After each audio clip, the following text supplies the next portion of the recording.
Next topic है हमारा writing single statement in multiple lines. मतलब अगर आप एक ही मैसेज बॉक्स के अंदर मल्टीपल लाइंस में अपने मैसेज को शो कराना चाहते हो तो उसके लिए हमें इसकी ज़रूरत पड़ती है। मतलब हमारी आउटपुट जो है वो एक अच्छे वे में आए, सारी चीज़ें एक ही लाइन में ना शो हो रही हों, तो इसके लिए हम लोग इसको यूज़ करते हैं writing single statement in multiple lines को। ठीक है, इसके अंदर लाइन कंटिन्यूशन करैक्टर को यूज़ किया जाता है जो कि हमारे पास इस तरह से अंडरस्कोर की फॉर्म में होता है। ठीक है, तो यहाँ पे एक प्रोग्राम उसने दिया हुआ है, write a program that gets user name. आपने यूज़र का नाम उससे लेना है, गेट्स का मतलब है कि हमने इनपुट लेनी है। ठीक है, यूज़र नेम लेना है उससे, उसकी एज पूछनी है और उसका एड्रेस इन इनपुट बॉक्स से हमने इनपुट बॉक्स में लेना है। ठीक है, and displace this information in the message box. और फिर इसी इंफॉर्मेशन को आपने किस में शो कराना है, मैसेज बॉक्स में शो कराना है। ठीक है, यहाँ पे बटन पे हम लोग क्लिक करेंगे, ऐड योर इन्फो। जैसे इस पर क्लिक करेंगे तो सबसे पहले तीन चीज़ें हमने यूज़र से लेनी है, उसका नेम, एड्रेस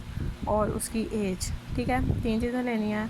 तो नेम है स्ट्रिंग, नेम हमने क्या रख देना है, स्ट्रिंग रख देना है। एड्रेस को हमने क्या रखना है, स्ट्रिंग रखना है। और एज को हमने क्या करना है, इंटीजर। ठीक है, ये हमारे पास हमने तीन वेरिएबल्स डिक्लेयर किए हैं, नेम, एड्रेस और एज के नाम से। Name is equal to input box enter your name, ये as it is message show होगा और नेम लिखा हुआ आएगा उसके इनपुट बॉक्स के ऊपर। ठीक है, यानी कि ये इनपुट बॉक्स है अगर, तो इसके ऊपर यहाँ पे क्या लिखा होगा, नेम, और यहाँ पे क्या लिखा होगा, एंटर योर नेम। ठीक है, डिफ़ॉल्ट वैल्यू उसने नहीं बताई हुई तो हम नहीं देंगे। ठीक है, उसके बाद एज है, एज इनपुट लेनी है तो हम इसी तरह से लिखेंगे enter your age and age. ठीक है, उसके बाद एड्रेस आ जाएगा, एंटर योर एड्रेस और एड्रेस।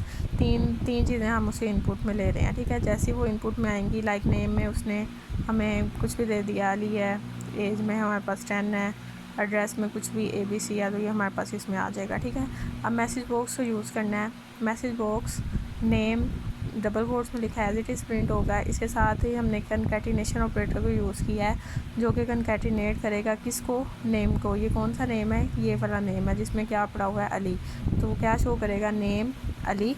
उसके बाद एंड का कनकैटिनेशन ऑपरेटर VB न्यू लाइन और साथ अंडरस्कोर। इसका मतलब यह है कि हम किस पे जा रहे हैं, अगली लाइन पे जा रहे हैं। ठीक है, अगली लाइन पे जाने के बाद हम फिर एंड लिखेंगे जो कि कनकैटिनेट करेगा किसको, age, as it is print होगा एंड एज। एज क्या है उसकी 10, VB न्यू लाइन। हम फिर किस पे चले जाएंगे, न्यू लाइन पे, और एड्रेस अटैच हो जाएगा, एड्रेस एज इट इज़ लिखा जाएगा एंड एड्रेस। एड्रेस क्या है उसका, ABC। ठीक है, यहाँ पे देखें उसने इनपुट में लिखा हुआ है उस्मान खलील, नेम, एज 15 और एड्रेस ABC। तीनों अलग अलग लाइन पे, किसकी वजह से, VB न्यू लाइन की वजह से।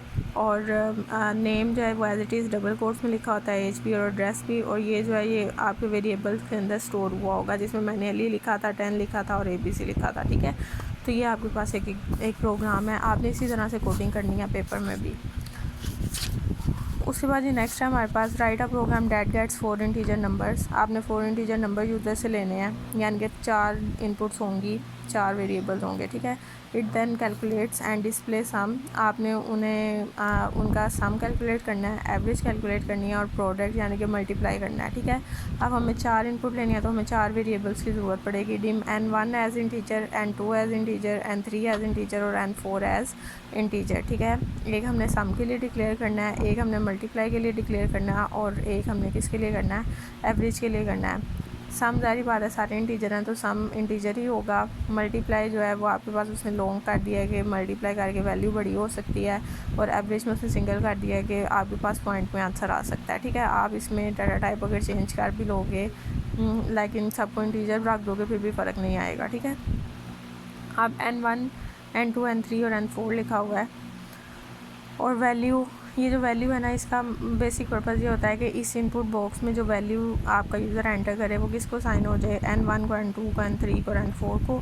आप वैल्यू नहीं भी लिखोगे तो फिर भी चल जाएगा। ठीक है, input box enter first number, ये एज इट इज़ प्रिंट होगा। नंबर 1 उसका टाइटल है और ज़ीरोज़ की क्या है, डिफ़ॉल्ट वैल्यू है। ठीक है, आप सिंपली ये भी लिख सकते हो enter first number and number. ठीक है, ये दो चीज़ें भी लिखोगे तो इनफ है। तो लाइक सपोज कर लेते हैं कि उसने हमें फर्स्ट नंबर में दे दिया 2, सेकंड नंबर में 4, थर्ड नंबर में 6 और फोर्थ नंबर में उसने हमें 8 दे दिया। ठीक है, चारों वेरिएबल्स के अंदर वैल्यूज़ आ गई 2, 4, 6, 8। सम में अब हमने इनका क्या करना है, N1 N2 N3 और N4 को प्लस करना है। 2 और 4 6, 6 और 6 12, 12 और 8 हमारे पास क्या आ जाएगा 20। तो सम हमारे पास क्या आ गया 20। मल्टीप्लाई करना है हमने इनको, 2 4 ज़ा 6 6 6 ज़ा 36 और 36 को 8 के साथ करोगे जो भी आंसर आएगा वो किस में आ जाएगा मल्टीप्लाई में आ जाएगा, ठीक है। और average is equal to sum divided by 4। Sum आपने कैलकुलेट किया है 24 वैल्यूज़ थी, इसलिए हमने उसको किसके साथ डिवाइड कर दिया है 4 के साथ। तो 20 को 4 के साथ डिवाइड करो तो हमारे पास क्या आता है 5। अब मैसेज बॉक्स में sum of all numbers is equal to as it is print होगा, इसके साथ हमने किसको कंकैटिनेट किया है सम को। सम क्या था 20, वो कंकैटिनेट हो गया। And V B new line, हम किस पे मूव कर जाएंगे नेक्स्ट लाइन पे। उसके बाद and product of all numbers, सारे product of all number as it is print होगा और उसके साथ हम क्या लिखेंगे एंड मल्टीप्लाई को लिख देंगे, ठीक है। नेक्स्ट लाइन पे मूव कर जाएंगे। Then average of all numbers, और हम किसके साथ लिखेंगे एवरेज को। तो एवरेज हमारे पास क्या आई हुई है 5, तो वो लिखा जाएगा, ठीक है। उसके बाद जी नेक्स्ट हमारे पास प्रोग्राम है write a program to calculate the area and perimeter of rectangle with given length and width. आपने एरिया कैलकुलेट करना है और पेरीमीटर कैलकुलेट करना है, जबकि लेंथ और विड्थ आपको बताई जाएगी, ठीक है।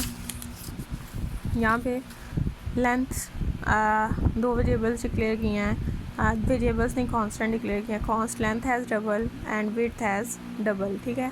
लेंथ और विड्थ को हमने डबल कर दिया हुआ है, मतलब डबल कंसीडर किया, कुछ भी कर सकते हो। तो लेकिन ये क्या है हमारे पास कांस्टेंट है। लेंथ में 8 रखवा दिया और विड्थ में हमारे पास क्या है 3 है।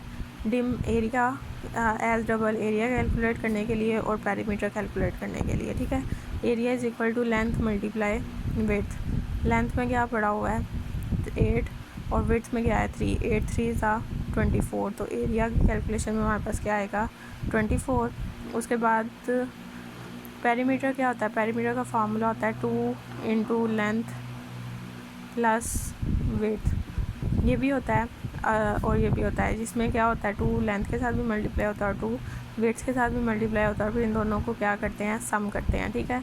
तो यहाँ पे हमारे पास क्या है 2 लेंथ 8 है और विड्थ हमारे पास 3 है। 8 3 11 11 2 ज़ा 22, ठीक है। तो 22 हम किस में दे देंगे पेरीमीटर्स में। उसके बाद हमने प्रिंट करवा दिया एरिया को, एंड का साइन यूज़ किया था। Area of the rectangle is as it is print होगा एंड एरिया में क्या पड़ा हुआ है 24, और फिर the perimeter of rectangle is as it is print होगा एंड पेरीमीटर में क्या पड़ा हुआ है हमारे पास 22। तो ये हमारे पास इसका आंसर आ जाएगा, ठीक है।